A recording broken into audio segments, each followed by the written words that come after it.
Alrighty, everyone. Welcome to another edition of the Trish.0 show. This is the show where we talk to event professionals and we ask them all sorts of questions about their businesses.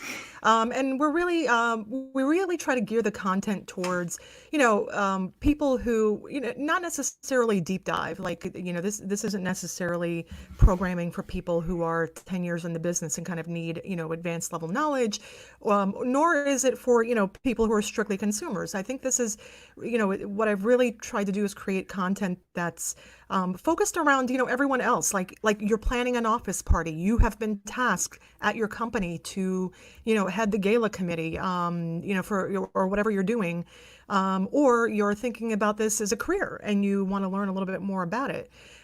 So to that end, today we have Lisa Anhaiser. I did get it right, apparently. I was correct. I feel so happy with myself at the moment. And so let's go ahead and get her on the line. Hey, Lisa, how are you? How are you? I'm good. I'm here, no complaints. I'm healthy. Roof over my head so Biggest far. thing. Right. Like I feel like sometimes that's enough, Yes, these days that's kind of enough. But you're in Houston, right? Like I am. how is it? How's the weather out in Houston these days? Hot, hot. This is Yeah. the week everything went. I think we had some cool days last week, got up in the 50s, and today it's going to be 94. So, Ooh, ouch. We had a couple of those days out here as well, but it was kind of like there were one-offs. It was a push from the storm that was heading up the yeah, coast. So it wasn't like it was sticking around, but I in think Houston this it one's sticks like around. 6 days in a row. Just kill us for Memorial Day. Well, to be fair, I think we're all kind of dead in the water, Yeah. when it comes to that. But for people who don't know you, and don't know what you do, let everyone know, what is Lisa's deal? What does she do? Well, I was a retail store manager forever, and we used to do bridal shows, kind of like what you were talking about, with who's watching your podcast. We did bridal shows, twice a year because I worked for a China outlet.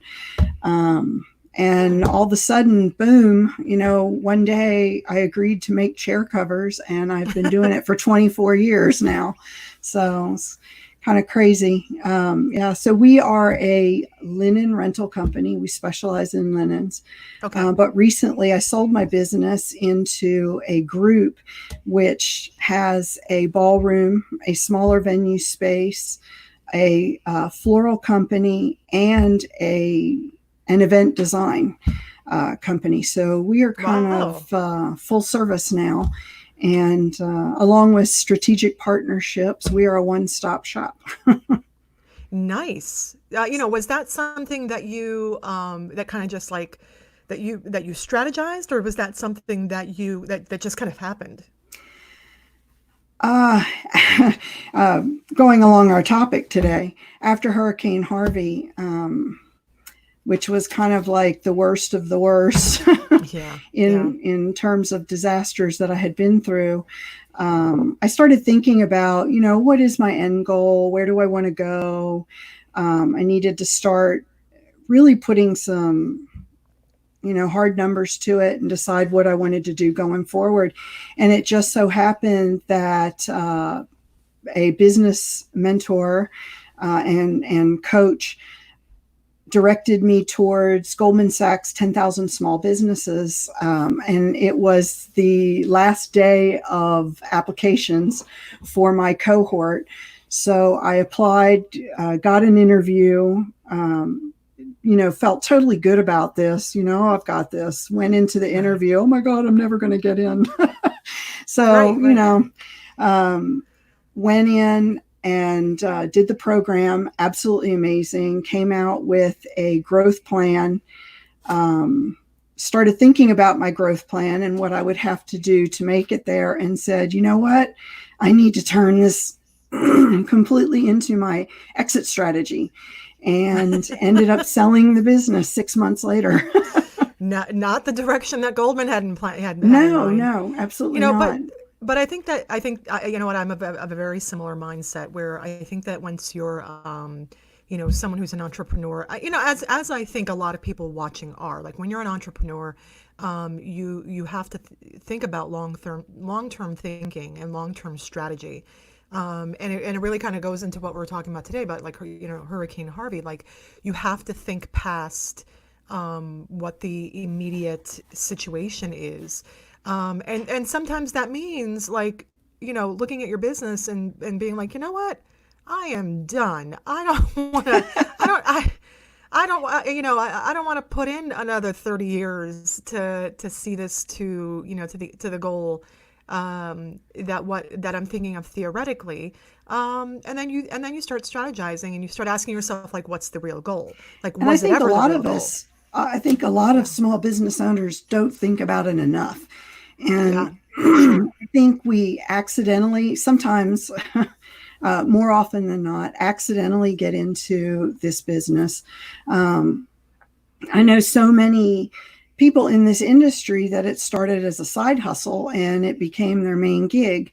And you get down the road, you're 5, 10, 15 years down the road, and it's like you still haven't thought about it. I mean, it's like, wow, okay, when I started this, I didn't intend for this to be my career. And here I am 15 years down the road. What do I want to do? Yeah, So because you get so lost caught in the up. forest. Yeah, you get lost in the forest. You can't see through the trees, or Oh, yeah. however that goes. But it brings up sort of like an interesting point in terms of, like, when you decided to consolidate and sort of offload, because you're not out of it completely.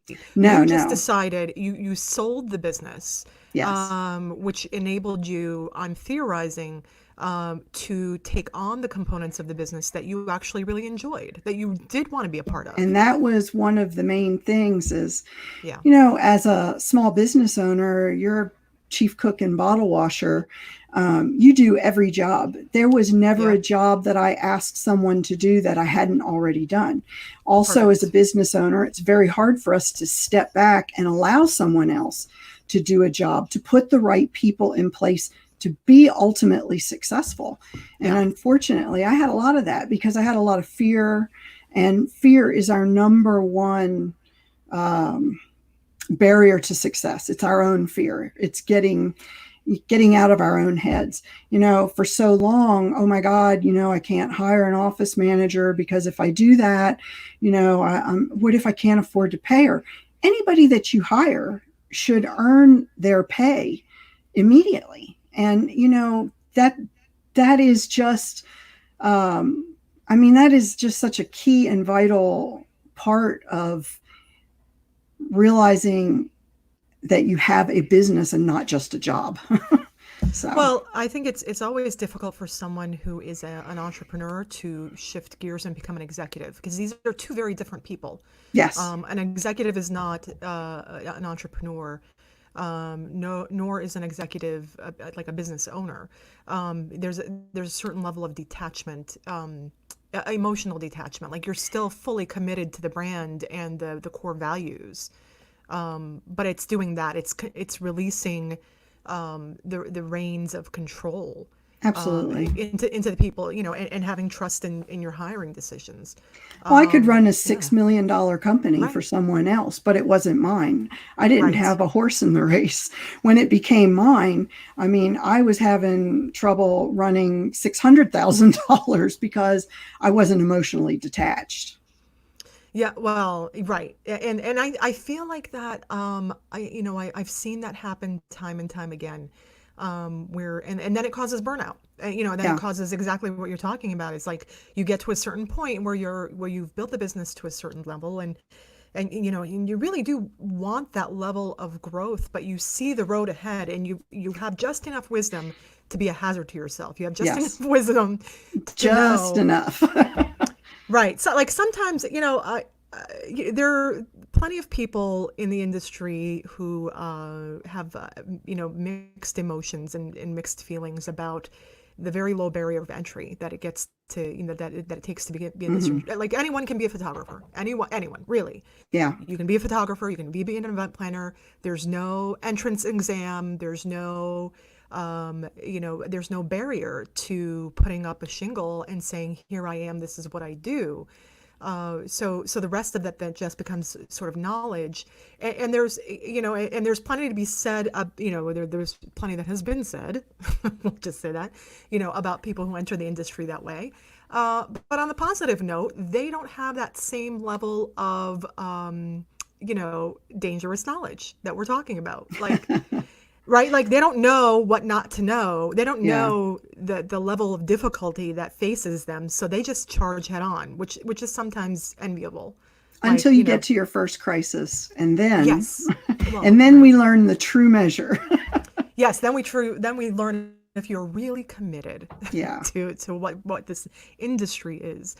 But talk to me. I mean, we were talking just a minute ago about like Hurricane Harvey, and certainly, as I've said in my promotion of the show, if you're living in a place like Houston, like yourself, or on the Eastern Seaboard, like myself, or in Tornado Alley, or in an earthquake hotspot, it's not. We don't deal with disasters every day, but We had our disaster fair planning. share. Right. We know what to do. We know what to do, when things are going down, generally speaking. Yeah. So how, so talk to me about, like, what happened? Like, was it a turning point in your business, the hurricane, or like what, did it affect you just that way? It it really made me stop and think. I mean, there's so many things that I've been through before, and I can look back at each one of them. And, going through Goldman Sachs, they made us get up on the wall and on a piece of paper mark all the, it was like your highest points and your lowest points. Well, Right. mine, it was like a big giant zigzag all the way across. And of course, of all the people that were in the class, other than two people that had taken over family businesses, uh, my business I had been in business the longest, and, had the most incredible highs and lows. I mean, if you think about it, I mean, so many people would lose their business during, like the real estate, debacle, Sure. during Hurricane Katrina, during Hurricane Yep. Harvey. I mean, there's so many things. Oil and gas plummeting in Houston, which is a major Sure. thing for us. But every one of those things could have been the end of my business. And I remember after, it was before Harvey, but after 2009, which is when real estate really hit us, and then also hit the oil. My banker would call me. It was almost like every day. And one day I said, "Are you tired of calling me?" And she said, "No, I actually enjoy calling you because you never tell me no."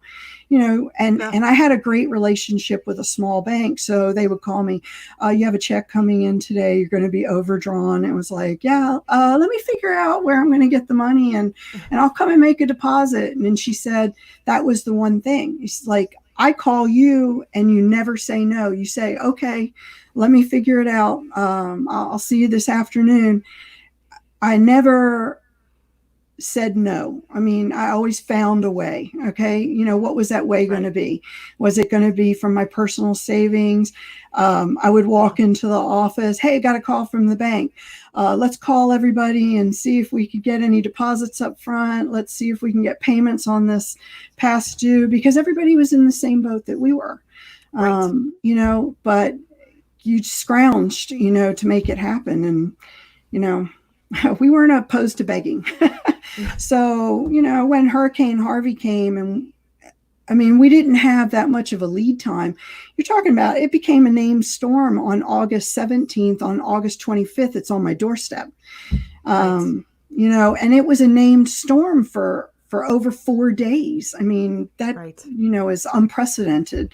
And when you look at it, the devastation that was caused by that,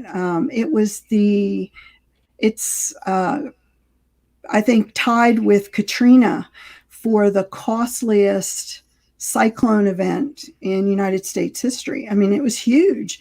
We had 50 inches of rainfall, Yep. sustained over quite a long period of time. Then you're talking about dam failures, floodgate releases from spillways, which is what they're supposed to be there for, but we weren't ready. Right. It had never happened before. Flooded neighborhoods, flooded businesses, flooded downtown. The business that we lost my small business in the next quarter lost $250,000. I mean, Yeah. attributable business, because things were canceled, postponed, venues were gone. Right. They're just not there. Yeah, Right. Like we're it's not not like you there. could pursue people for any of that. They're just not. No, They're it's just just not next. there. I mean, Right. what can you do? Right. And what are you going to do? Do I want to hold, all these people, do I want to hold their feet to the fire? I'm sorry, but you booked with me, and you Right. have to pay me, and it doesn't matter. No, because I don't want anybody to come back and do that to me. I mean, I have to, kudos to my landlord, who had been my landlord for 20 years, up until coronavirus.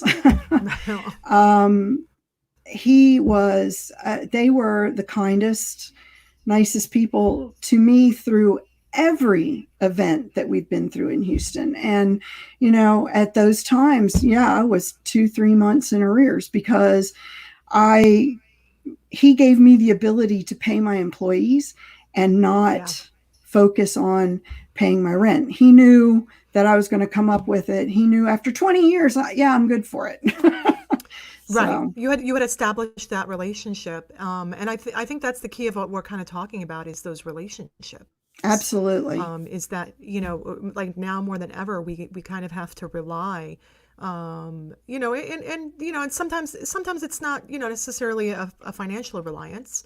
Sometimes it's just a matter of like even an emotional reliance. Yeah. I think it's really easy for us all to get sort of caught in this loop where we're, making judgment calls, or we're making very definitive statements, Yeah. about what people should be doing and how they should be doing it. Look, I'm all for the hustler. I think that's the way to go. That's certainly been my MO, but that's just my way. That it's not a more correct way of dealing with any of it. I think that's what we're kind of talking about. It's like there's no wrong answer.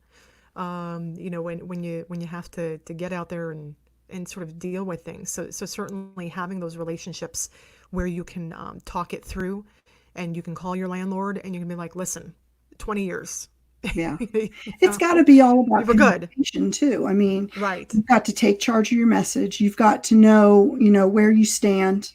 Yes, I'm moving forward. Yes, I'm here for the long haul. I don't know what's going to happen. We need to be optimistic, but not falsely so. We need to temper our exuberance with common sense, and don't make statements that put you at odds with your clients. I was told when I first started, don't get into politics. You don't want to be in politics. You don't want to make any political statements, because that will kill your business.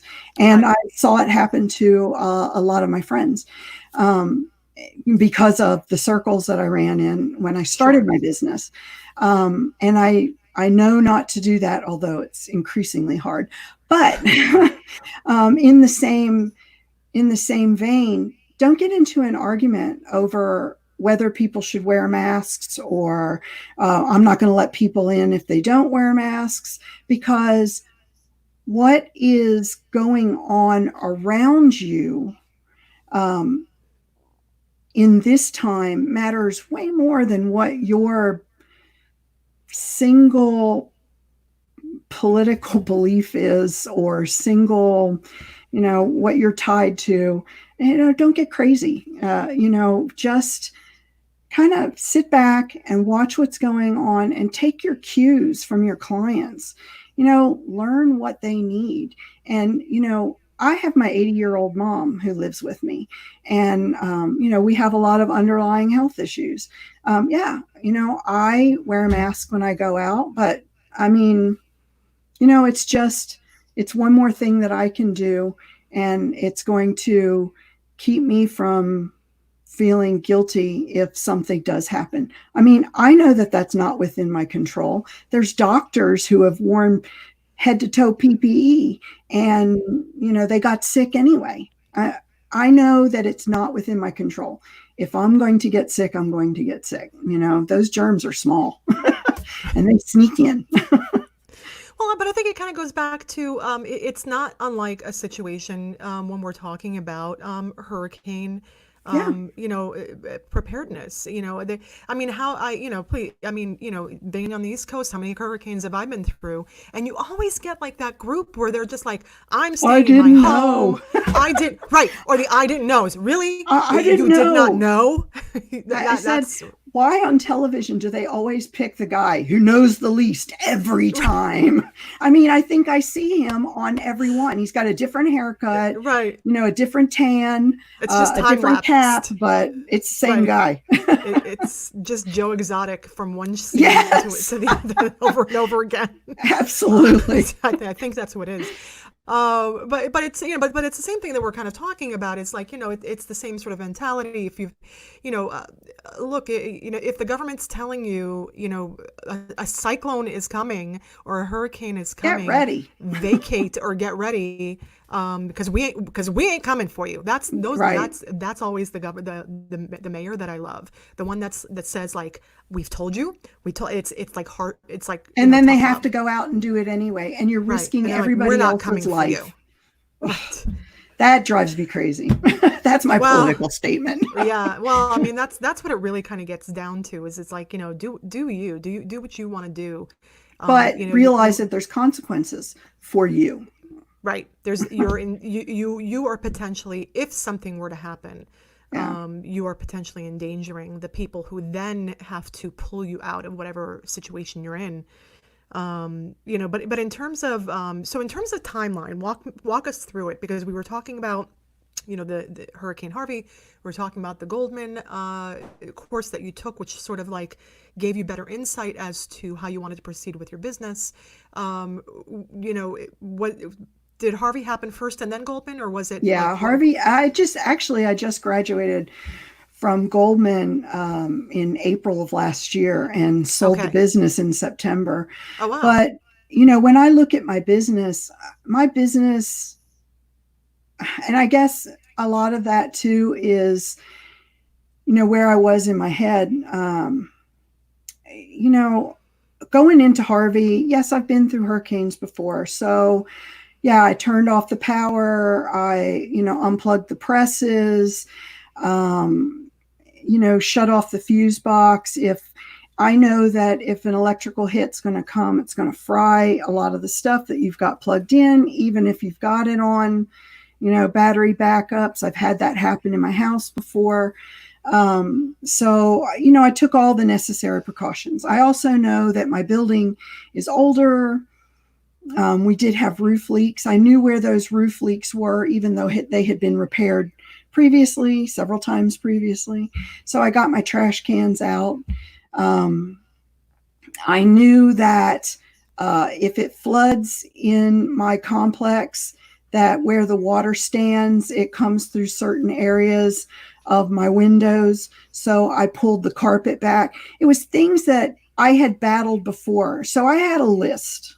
Right. There were things that I knew about. I also, I think that was when I bought Go to My PC the first time, because I wanted to be able to get into my computer from home. I don't want to be having to go up there. Of course, then that didn't work out the way I thought it was, since I shut everything down, not quite thinking ahead. So, luckily, I knew that the neighborhood that I was in had undergone a lot of work because we were an area that flooded quite frequently. And Okay. this time I knew, first of all, I'm on a pier and beam house. I know my house is not going to flood. Right. So I might lose electricity, but I'm not going to flood. My generator was primed and ready to go. Um, and I went back and got my computer, brought it home, set it up in my living room. So I had it. Um, I was a lot more prepared this time than I ever have been in my entire life. But I also watched my brother go through Katrina completely unprepared, and he lost everything. Yep. So, you know, we learn everything. Every tragedy is an opportunity. I take every bad thing, and my kids, especially my youngest son, who's graduating this year, doesn't like to hear, okay, teaching moment. Ah, I think my employees are kind of the same way too. Oh, teaching moment. Yeah, yeah. They're So like, oh, not another one of those. yeah, everything that we go through is a teaching moment because, I mean, obviously, if we're going through it, I didn't learn. So let's take this as a moment to all look at it, reflect on it, and remember it for next time. And hopefully, if I don't remember it, somebody else is going to. Well, I mean, it kind of goes back to, we were talking about, knowing where your leaks are, like physically knowing where your leaks are. But I like that serves as a metaphor, For money. for For money. money. Yes, absolutely. Yes, you and I, we're right there. You Oh, and I, yeah. we're right there. Because 100%, if just like where your roof leaks are in your home, Hmm. or how is your foundation going to survive a flood. You should have that level of knowledge into your business operations. Absolutely. And not a lot of people do, No, that which is a little is, disappointing. and that I You think know? was the biggest takeaway that I had from Katrina Yeah. was learning how to be calm and know where the things were that I needed to focus on. And Yes. yeah, I talked about the windows and all of that, but there was also a lot of financial things that as soon as okay, August 25th, massive. 4 days later, flooding. That's when the releases and the homes flooded, and knowing that, okay, this is going to be bigger than what we ever thought. This isn't one of those hurricanes where next week we're back and we're doing same old, same old. No, this Right. was going to be long and protracted, and especially for me because of who my customers were. um, Immediately taking control, reaching out. What can I do for you? I'm here. Nobody took me up on it, but a lot of people didn't have a place to go. And when you talk about shelters, I mean, can you even get to one? Right. So a lot of people were looking for places. And I have a huge warehouse, which happened to be clean at the time because we're just coming out of summer. I mean, think about it. We're going out of so we go through this time when coronavirus and the quarantine hit us most, which is the time that we build up our cushion to get through summer. Right. That's when I bank my money. I do my proms, my weddings. I bank my money to get through summer and to have the money up front to take off into September, which starts gala season, weddings, launching right into Christmas. Oh, no. I mean, August 25th, I'm at the bottom of my cash flow barrel. I have no cash. I have no receivables. I have nothing. And now you've told me that my four best venues just closed. Right. My four biggest events are gone until next year because they have no way Right. I was like, oh, okay, what are we going to do? Okay. So we know from previous things, What are the things we don't need to spend on? Let's get rid of those. So I immediately started cutting. I'm not in my building. I'm probably not going to be there for a while. Let's, pare down our internet service over there because I'm going to have to gear it up at my house. Let's Right. make sure that we have communication lines open, let's transfer those phones onto the cell phone. Let's change the messages on the internet. We're here, but we're here with less. We did have to cut on payroll, unfortunately, but immediately we're in a state of emergency. We know what's going to happen with unemployment, disaster, relief for our employees. So I made sure that we got our employees immediately hooked up so that they've still got money coming in, and we're moving forward. This time when we went home and they told us, hey, Friday, state's closed. Go home, hunker down. Right. Okay, so let's get on.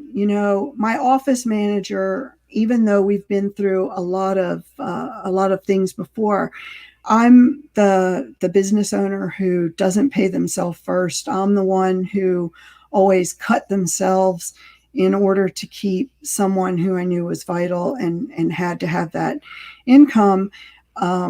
She's never gone out on one of these. She voluntarily took a 25% reduction when we did go through Harvey, but we were still able to keep her on and make it, which was great because Amazing. I fall into the deep depression. She still answers the phones. So I'm totally dependent on her. This time for coronavirus, this was the first time that we had to figure out. She's never, we're the same age. We're both in our, late. I hate to say that. I just passed that. So now I'm in my late 50s as of last week. Sorry. It's a good position. Don't tell in. my kids 29 and holding. I'm younger than one of them now, but.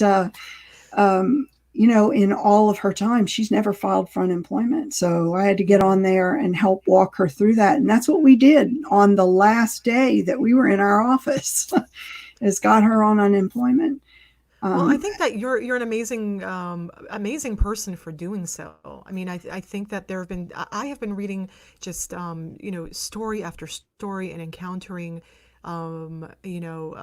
just anecdotal, situations left and right where people are being laid off via voicemail. People are being laid off. They via found out on voicemail. Facebook.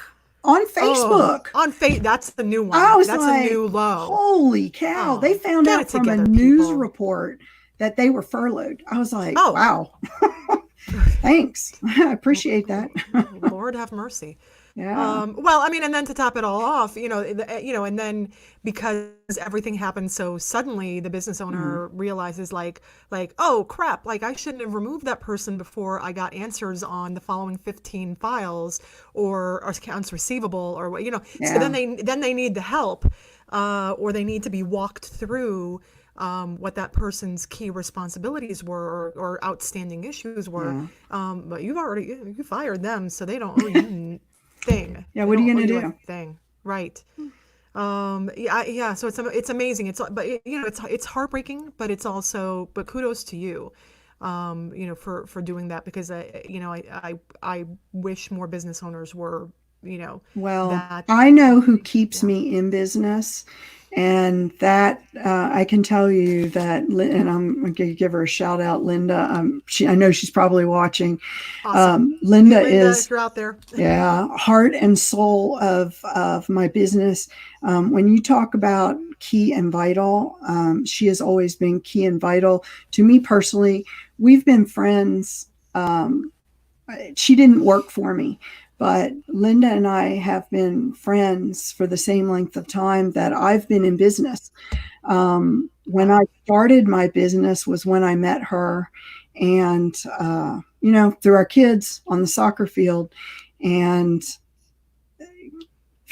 for some of the things that I've been through, and I have to say for some of the things that, she's been through, just with, all the up and downs of our economy. I mean, we have been there for each other, and thank God I have her as a friend and as, and now someone who works with me in my business. And, that I am able to rely on that person mentally, now mentally, because she's not working, mentally, to keep me up. That was one of the things when all of this really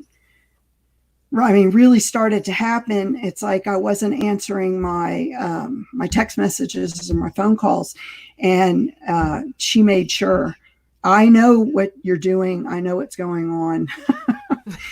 Don't spiral. Don't do this. Let's eat. And we met, and now we talk quite a bit, and talked to her for an hour in the grocery store the other day. Shouldn't have been in there that long, but I was having a conversation. So I know, and it's substituting. It's substituting Friday night margaritas. So yeah. like what do you do? It's Saturday morning by the oranges. I was getting my shopping fix and having my therapy at the same time. All in one.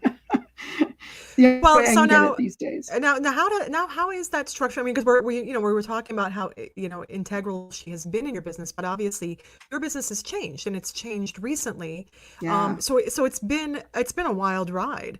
It has. Because you made this sort of like life altering decision. You sold your business into a larger conglomerate, which has drastically changed your positioning within the business. Mm-hmm. And then of course all this hit. So the company that now owns, so do they own it? Do they run it? Do they like what is?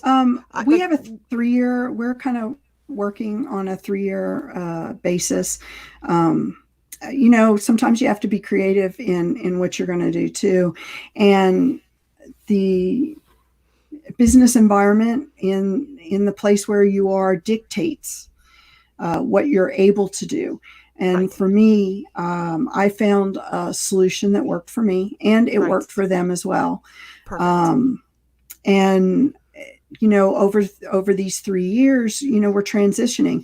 One of the things that came about as a measure during this, I guess, forced closure, we shut down the warehouse that I have been operating out of for 20 years.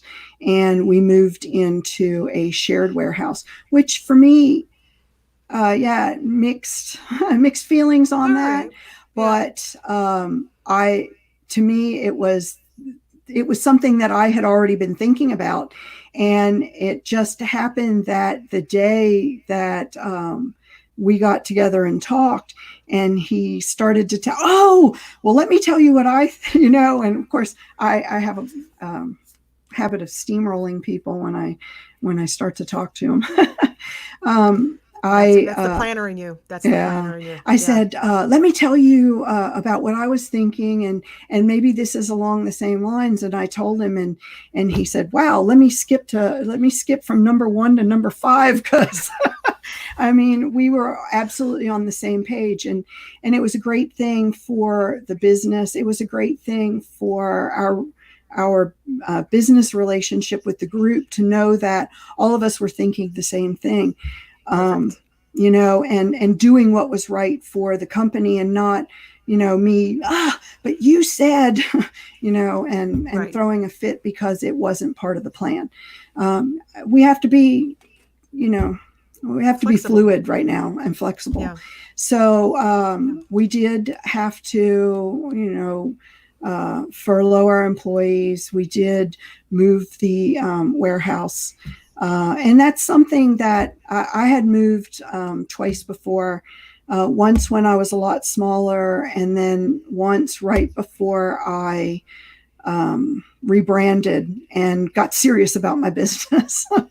And that is a difficult task, to move all the stuff that we owned and was crammed in a and I'm going to say small, 2,700 square feet is probably by no means small. We had just gone from 5,000 square feet Right. to 2,700 square feet. The year before, I got rid of, I divested myself of a lot of old inventory that I just knew that I had to keep, that I needed. Right. Get a grip, and started doing the numbers through the Goldman Sachs and said, okay, this is over. We're moving on. I did it actually right before I went into Goldman Sachs. But it was one of the things that after Harvey, we took stock of where we were and said, okay, this is not making us any money. Let's get serious about this, get rid of it. So everything we had now, we gave up that other warehouse. We're in 2,700 square feet. When you look at it, it's like, oh, they're not that big. They don't have that much stuff. Yeah. When you start moving it, you find out how much stuff is really in there. And then the guy who works on my press came in and said, wow, this place is really small, because the press was the last thing to leave the warehouse. Right. And he's in there disconnecting it. And he said, I didn't realize how small a space you had. You had a lot of stuff in here. Right. I was like, yeah, because it went floor really to ceiling. Creative with it. Oh, yeah, we got really creative. So, moving that, it was a great time to do it. It also, wow, I still have that. I thought I got rid of that. So it gave us a lot of time to take stock of what we had. Moving into the new place, I'm so excited. I have a showroom that is bigger than my entire warehouse. And it's absolutely gorgeous because I'm paired up with people who make me look amazing. Nice. Beautiful. And then I also have another sales route, by teaming up with them in more of a physical sense and getting to meet their clients. It's going to mean more business for me. It's also going to mean more business for them, because now they have a full line of ready inventory to show to their clients. So all of this is just an amazing fit for us. We got our presses up and running last week. Our washers are up and running this week. It's just, I don't know, it's excitement every day. So I know, kid in a it's candy it's store. a new thing. Yeah. Well, and I feel like conglomerates or sort of have their moments within the events industry. Like I feel like like the last big batch of conglomerates that I remember were like in the 80s.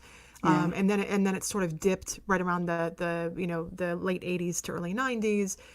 Then we had sort of like a resurgence at the end of the 90s. So it's kind of interesting that we're talking about that today. Are you finding, because it seems like they're assembling quite the list of companies they're acquiring. That's the word I'm looking for. I think right now is the perfect time for that, because I think you're going to see more and more people who want a one-stop, one bill. They're going to be looking harder now at what they spend moving forward. That was one of the things that we found after Harvey was, can we spend less? And I think we as consumers personally have found what we can and can't live without during this time. Right. I mean, we don't need to go and have margaritas out to be with our friends. Right. We don't have to go shopping for new clothes every day. We don't have to. There's a lot of things we don't have to. So, there's going to be, I think you're right. I think there's going to be,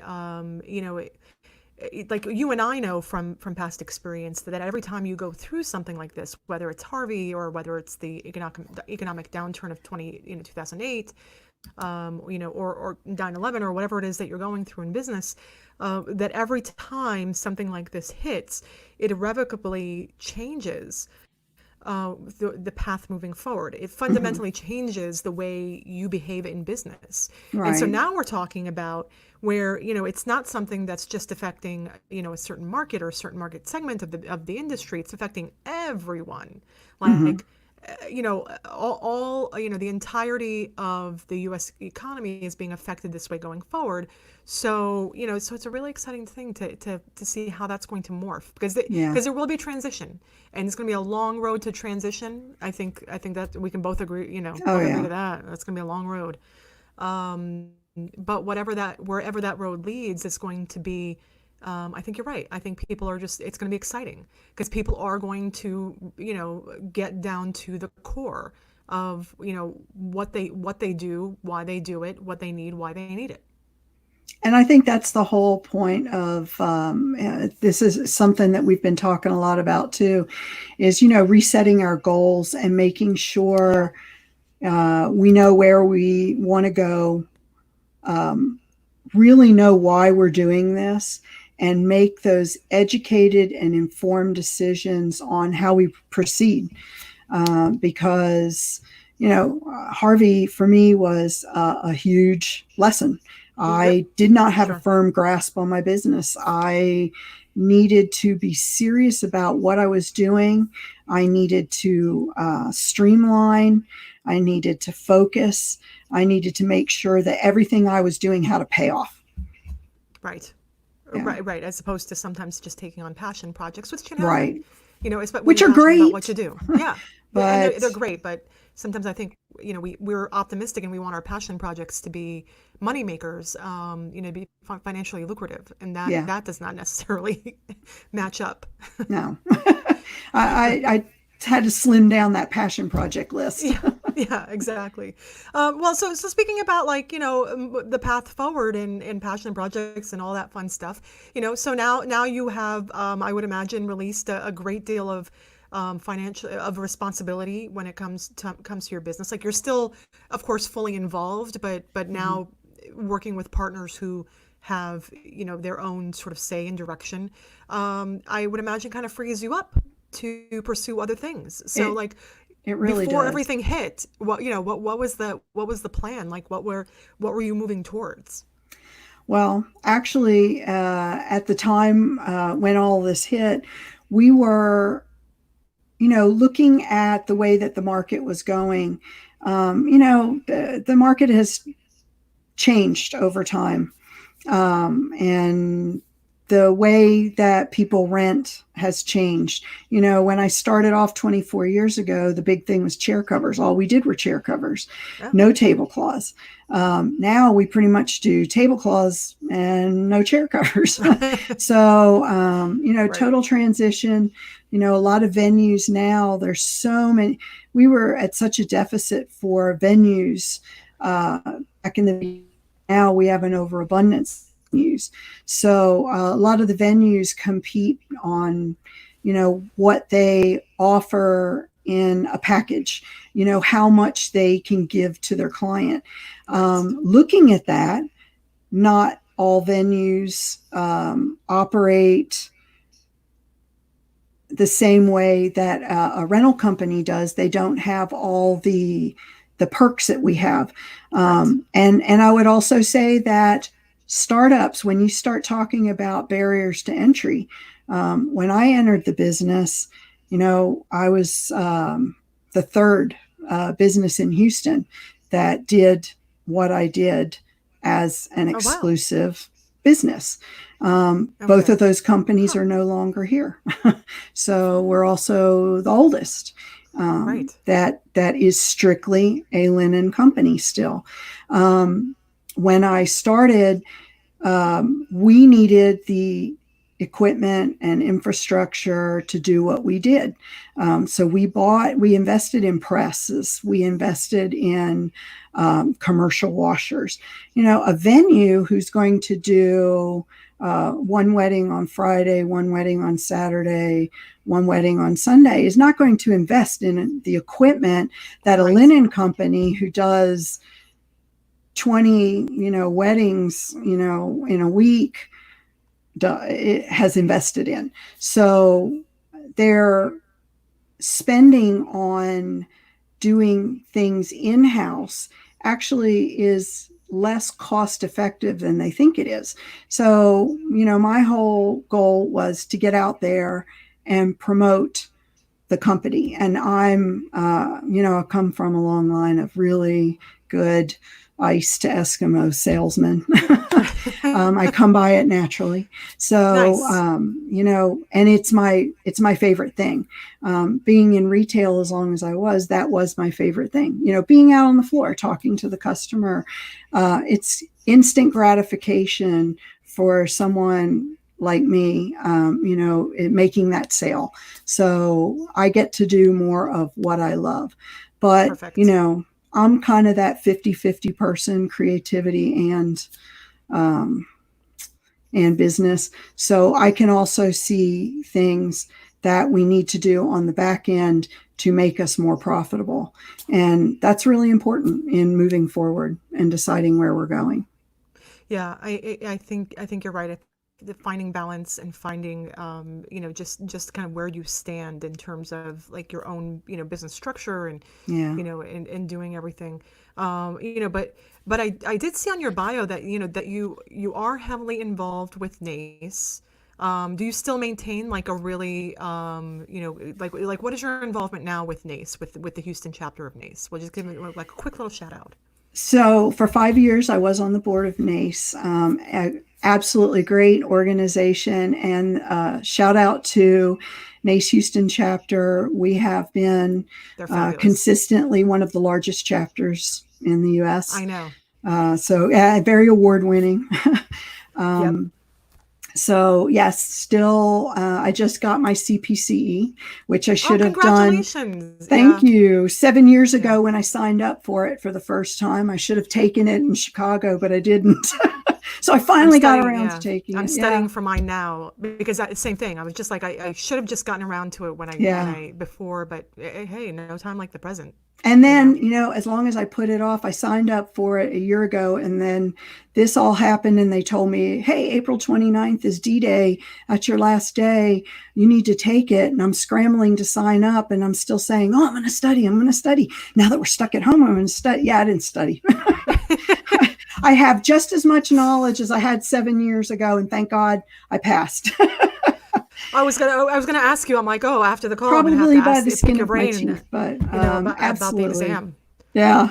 But but doing all that fun stuff like maintaining certifications and and just sort of like thinking about a path forward, very Yeah, and important. I have been speaking. I did Okay, yeah, a series with NACE not too yep, long ago, and I hope to keep doing it. I've done a couple of articles. I think they just published one yesterday that Megan Ely did and named all of us that were on that panel. love it. So, yeah, it's been a lot of fun. I uh, found my greatest interns through NACE, met them at conference, came back to Beautiful. Houston and hired them. So just great to have people who know what you go through on a daily basis behind you, and to know that you can call just about any one of them at any time for advice and help and guidance and just a shoulder.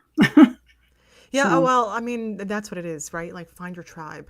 yes, Find the yes. people who support you, and certainly, are going to just, find your Linda. Uh, Oh, I made her join during oh, our beautiful. conference here in Houston. I love it. Well, I mean, you and I probably met during that conference, but but it's several years Probably. ago at this point. So, Yes. at this point in I've time. slept. Yeah, yeah, exactly. But Lisa, if now we are coming up to the 54-minute mark, and I wanted to be respectful of your time, obviously, and respectful of everyone else's time out there. On a personal note, just so we can kind of sail into the tail end and wrap it all up. Do you cook a lot at home? Or were you someone that went out for margaritas on a regular basis? um, I had gotten into a habit of going out quite a bit. Oh, there you One of go. the really One of the really weird things on a personal note that happened to me while I was going through Goldman Sachs, and actually the day I was supposed to turn in my final project, I ended up in the hospital with a TIA, and ended up in there for 2 days. That was pretty much a lot of time to reflect and decide on what I was going to do when I got out, believe it or not. And that was kind of the start of looking to sell. But MSG caused it. And yeah, I get intense migraines, and I guess I had hit my tolerance load for it. I won't call them out, but I was eating certain fast food every day, and landed me in the hospital. Well, I was gonna ask you my final question of, like, when everything opens up and, you can go wherever you want to go and eat what you want to eat, but I guess you're not eating there. No. I've been cooking a lot, have gotten a lot healthier. Thank goodness I didn't put on the COVID-19. Everybody was saying 15, definitely 19. Because I've dropped a few, thinking about it. But perfect. There's a couple of really amazing restaurants that I have supported through this. We try to keep going back that are, fresh and amazing. And the wait staff is so grateful to have us come by and pick up. But I have been cooking a lot. So it's kind of funny. My mom has memory issues, and every day it's like, oh, wow, thank you for doing this. And it's like, oh, every once in a while. Of course, I do it every day, and she doesn't realize, but I love her. I love you, Mom.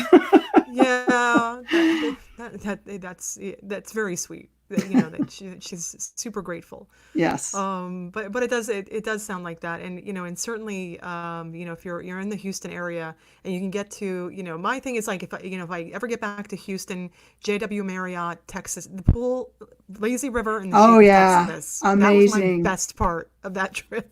Yeah, Marriott Marquis, and that's where we did have the conference. So you're right, we probably did meet there. Right. We probably met in the lazy and river. You probably had my coffee. We were one of the breaks. So during the conference. So we probably did that. That was some pretty good coffee. But So I mean, So it's all just a very wild ride, I think. Crazy. But if anyone wants to connect with you going forward, and certainly about your speaking topics, and connect with you further on your thoughts on pursuing business, how they should be pursuing their business and structuring, they can go to your website, lisaanhaiser.com. Yes. Fantastic. Also check us out on lbleventrentals.com. And just know that Trish is going to keep good content coming your way. We are so grateful for everything you're doing. I thank you so much for that. It's, for me, it's all, we're talking about passion projects, like I don't know where this is going, but I like the ride. Yeah. And I know that this is a lot of work, and you do an amazing job, and thank you for doing it. Oh my God, thank you so much. Thank you. Well, it's made possible by amazing guests like you. I feel like PBS, but it's true. Yes. Brought to you by viewers like you. Yeah, it's brought to me. Yes, exactly. All right, Lisa. Well, thank you so much. Thank you. I hope that you get out into the. Well, I hope it's a okay day. Like, I hope you can get out. It is. I have my first appointment in my showroom tomorrow morning. Another shout out to MPI, who is coming in tomorrow. They're hoping that they're going to have a meeting in July, so we're going to plan for it. All right, I'll keep my fingers crossed for you. Yeah. All right. Well, thank you so much, and I hope that you enjoy your day. Thank you. Thanks. Have a wonderful afternoon.